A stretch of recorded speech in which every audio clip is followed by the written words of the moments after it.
आप सुन रहे हैं समाचार एजेंसी ऑफ इंडिया की साई न्यूज में ऑडियो बुलेटिन। नमस्कार, आप सुन रहे हैं समाचार एजेंसी ऑफ इंडिया की साई न्यूज की समाचार श्रृंखला में सोमवार 1 मार्च का राष्ट्रीय ऑडियो बुलेटिन। प्रधानमंत्री नरेंद्र मोदी के कोरोना की वैक्सीन लगवाने के बाद कांग्रेस पार्टी ने उन पर चुनावी राजनीति करने का आरोप लगाया है। कांग्रेस ने परोक्ष रूप से यह कहा कि पीएम ने वैक्सीनेशन के दौरान भी 3 राज्यों को चुनावों में प्रचार करने की कोशिश की। पीएम के असम का गमछा पहने होने पर कांग्रेस ने कहा कि यदि वे अपने हाथ में महर्षि अरविंद की फोटो और गीतांजलि ले लेते तो 5 राज्यों के चुनाव सध जाते। कांग्रेस नेता अधीर रंजन ने कहा कि पीएम ने कोरोना की दवा लगवाते वक्त असम का गमछा पहना और केरल व तमिलनाडु की नर्स की मदद ले रहे हैं। मैंने सोचा कि संयोग से 3 स्टेट के चुनाव के साथ मोदी जी का वैक्सीनेशन जुड़ा है। अधीर रंजन ने कहा कि मुझे ऐसा लगा कि पीएम के वैक्सीनेशन में चुनाव हावी है और तभी मैंने सोचा कि यदि पीएम के एक हाथ में गीतांजलि और एक हाथ में ऋषि अरविंद की फोटो हो जाती तो 5 राज्य के चुनाव सध जाते। वहीं एआईएमआईएम के नेता असदुद्दीन ओवैसी ने कोवैक्सीन को लेकर भी बड़ा सवाल खड़ा किया। ओवैसी ने जर्मन सरकार के एक बयान का हवाला देते हुए कहा कि वहां की सरकार ने यह बताया कि कोवैक्सीन 64 वर्ष या उससे अधिक की उम्र के लोगों पर उतना प्रभावकारी नहीं है जितना कि 18 से 64 वर्ष के आयु वर्ग वालों के लिए। ऐसे में क्या सरकार इस संबंध में लोगों का भ्रम दूर कर सकती है? केंद्रीय स्वास्थ्य मंत्री डॉक्टर हर्षवर्धन ने कोरोना वैक्सीन को लेकर कहा कि वैक्सीन लगाने के 4 या 10 दिन बाद किसी की मौत हो जाती है तो इसके लिए टीके को जिम्मेदार नहीं माने।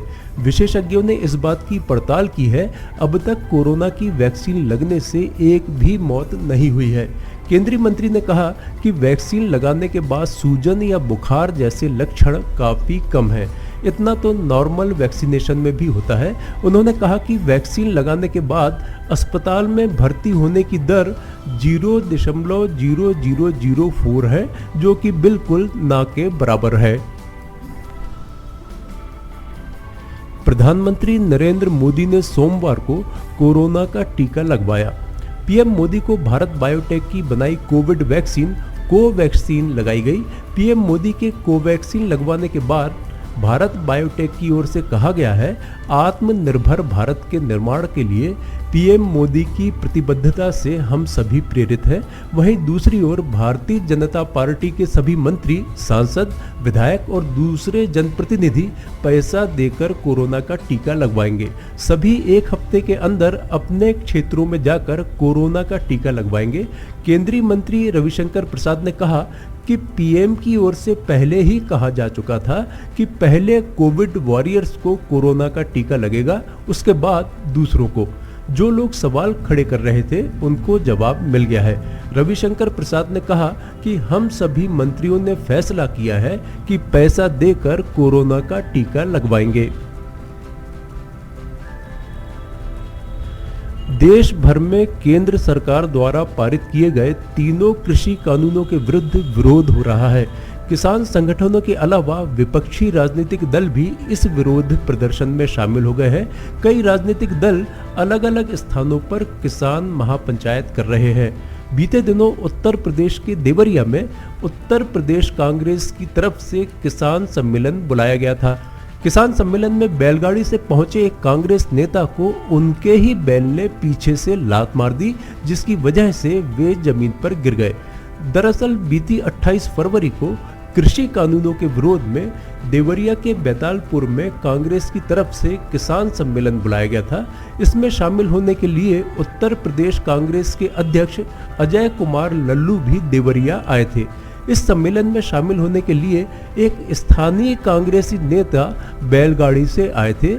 नेताजी बैलगाड़ी से उतरकर नारेबाजी कर रहे थे कि इतने में बैलगाड़ी का बैल नियंत्रण से बाहर हो गया।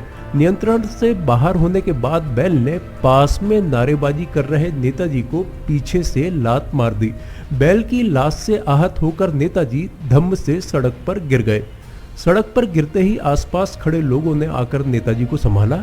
इसके बाद नेताजी जैसे तैसे अपने आसपास उपस्थित लोगों के सहयोग से उठ खड़े हुए। हालांकि गनीमत यह रही कि नेताजी को कोई गंभीर चोट नहीं आई। नेताजी को संभालने के बाद बैल को भी नियंत्रण में ले लिया गया। भारतीय जनता पार्टी सांसद सुब्रमण्यम स्वामी ने चीन के मुद्दे पर एक बार फिर सरकार पर हमला बोला है। राज्यसभा सांसद स्वामी ने ट्वीट कर कहा कि भारतीय क्षेत्र को नो मैंस लैंड घोषित कर दिया, अब चीनी कब्जा कर सकते हैं वहां, इसलिए युद्ध जैसी स्थिति अभी भी बनी हुई है। चीनियों ने चेतावनी जारी की है कि वे हमारी संचार प्रणाली को ध्वस्त करने में सक्षम हैं। क्या यह एक घमंड है? गौरतलब है कि इससे पहले भी उन्होंने चीन को लेकर सरकार की नीतियों पर सवाल खड़ा किया था। उन्होंने कहा था कि जब पीपुल्स लिबरेशन आर्मी भारतीय सीमा में आई ही नहीं थी तो वापस जाने की बात कैसे की जा रही है। उन्होंने ट्वीट किया था कि पहेली को हल करना चाहिए। पहले भारतीय विदेश मंत्रालय द्वारा बयान जारी किया गया था कि भारतीय सीमा में चीन की सेना नहीं घुसी है, लेकिन अब वापसी की बात कैसे की जा रही है। अब उनका कहना है कि यह सरकार की कूटनीतिक और सैन्य जीत है।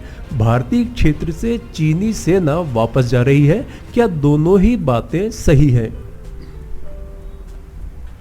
चुनावी रणनीतिकार प्रशांत किशोर को पंजाब में मुख्यमंत्री कैप्टन अमरिंदर सिंह का मुख्य सलाहकार नियुक्त किया गया है।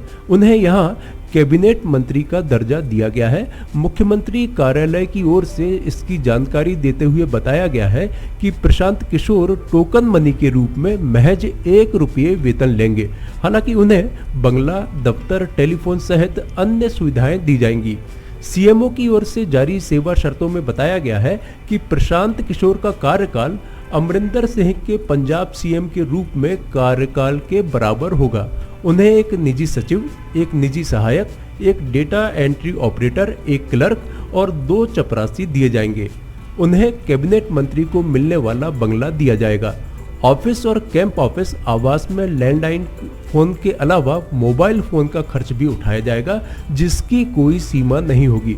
स्टेट ट्रांसपोर्ट कमिश्नर की ओर से उन्हें परिवहन की सुविधा भी दी जाएगी। वे कैबिनेट मंत्री को मिलने वाली ट्रैवल सुविधा का लाभ ले सकेंगे। हॉस्पिटैलिटी के नाम पर ₹5000 तक का खर्च कर सकते हैं। कैबिनेट मंत्री को जो मेडिकल सुविधाएं मिलती हैं वह भी उन्हें प्राप्त होंगी। पंजाब के मुख्यमंत्री अमरिंदर सिंह ने सोमवार को चुनाव रणनीतिकार प्रशांत किशोर को अपना मुख्य सलाहकार बनाए जाने की जानकारी दी। अमरिंदर सिंह ने ट्वीट किया, यह बताते हुए खुशी हो रही है कि प्रशांत किशोर मुख्य सलाहकार के तौर पर मेरे साथ जुड़ गए हैं। पंजाब के लोगों की बेहतरी के लिए एक साथ काम करने को लेकर आशान्वित हूं। समाचारों के बीच में हम आपको यह जानकारी भी दे दें कि मौसम के अपडेट जानने के लिए समाचार एजेंसी ऑफ इंडिया के चैनल पर प्रतिदिन अपलोड होने वाले वीडियो अवश्य देखें। मौसम से संबंधित अपडेट मूलतः किसानों, निर्माण कार्य, यात्रा या समारोह आदि के लिए फायदेमंद साबित हो सकते हैं। समाचार एजेंसी ऑफ इंडिया के द्वारा अब तक मौसम के जो पूर्वानुमान जारी किए गए हैं वे 95 से 99% तक सही साबित हुए हैं। प्रधानमंत्री नरेंद्र मोदी के बाद अब उपराष्ट्रपति एम वेंकैया नायडू ने सोमवार को चेन्नई के राजकीय मेडिकल कॉलेज में कोविड-19 टीके की पहली खुराक लगवाई और सभी पात्र लोगों से टीका लगवाने की अपील भी की। उन्हें 28 दिनों बाद दूसरी खुराक दी जाएगी। नायडू ने टीका लगवाते हुए अपनी तस्वीर भी साझा की। वेंकैया नायडू ने उपराष्ट्रपति सचिवालय के आधिकारिक ट्विटर हैंडल से ट्वीट किया, मैंने राजकीय मेडिकल कॉलेज चेन्नई में आज कोविड-19 टीके की अपनी पहली खुराक लगवाई। मैं 28 दिनों के बाद दूसरी खुराक लगवाऊंगा। वेंकैया नायडू ने ऐसे सभी लोगों से खुद को सक्रियता से टीका लगवाने की अपील की जो सरकार द्वारा निर्धारित मापदंडों को पूरा करते हैं और कहा कि ऐसा करके नए कोरोना वायरस के विरुद्ध लड़ाई में शामिल हों। आप सुन रहे थे समाचार एजेंसी ऑफ इंडिया की साई न्यूज में शरद खरे से सोमवार 1 मार्च का राष्ट्रीय ऑडियो बुलेटिन। मंगलवार 2 मार्च को एक बार फिर हम ऑडियो बुलेटिन लेकर उपस्थित होंगे।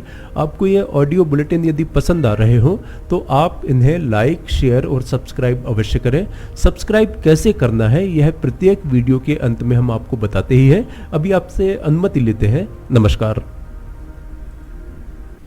आइए अब हम आपको बताते हैं कि किस तरह आपको समाचार एजेंसी ऑफ इंडिया के यूट्यूब को सब्सक्राइब करना है। सबसे पहले आप ब्राउज़र खोलिए, ब्राउज़र में यूट्यूब टाइप कीजिए, या तो आपके पास अगर यूट्यूब का ऐप है तो यूट्यूब खोल लीजिए। यूट्यूब खोलने के बाद आप उसके सर्च बटन पर जाइए। सर्च बटन जो आपको ऊपर यहाँ पर दिख रहा होगा, इसमें आप ऊपर सर्च में जाइए, वहाँ LIMTY स्पेस दीजिए, KHARE ये टाइप कीजिए, लिमटी खरे। ये आपको लिमटी खरे खुला हुआ मिल जाएगा। लिमटी खरे अगर आप जैसे ही आपको ये मिलता है, आप ये राइट हैंड साइड में देखिए सब्सक्राइब, लाल रंग का सब्सक्राइब बटन दिख रहा होगा। इस सब्सक्राइब बटन को अगर आप क्लिक करेंगे तो ये आपको सबसे पहले कहेगा कि आप जो भी आपका अकाउंट है उसमें आप अकाउंट से लॉगिन करिए। अगर आप पहले से लॉगिन हैं तो आपको ये सब करने की शायद ही ज़रूरत पड़े। ये देखिए आप लाइव लॉगिन हो जाएंगे। यहाँ किनारे में आपको यहाँ पे इसका यूट्यूब का बटन दिख जाएगा। अब ये सब्सक्राइब जो यहाँ पर लिखा हुआ है लाल रंग से, इसको आप जैसे ही क्लिक करेंगे तो सब्सक्राइब आ जाएगा। फिर इसके बाजू में जो ये घंटी बनी हुई, घंटी में ऊपर ऑल को क्लिक कर दीजिए। इस तरह से आप YouTube चैनल को सब्सक्राइब कर लेते हैं। और उसके बाद अगर आप इस पर क्लिक करेंगे तो यहाँ क्लिक करने के बाद आप देखिए यहाँ वीडियोज़, प्लेलिस्ट सब कुछ आपके सामने मौजूद मिल जाएगी। इस तरह आप सब्सक्राइब कर सकते हैं।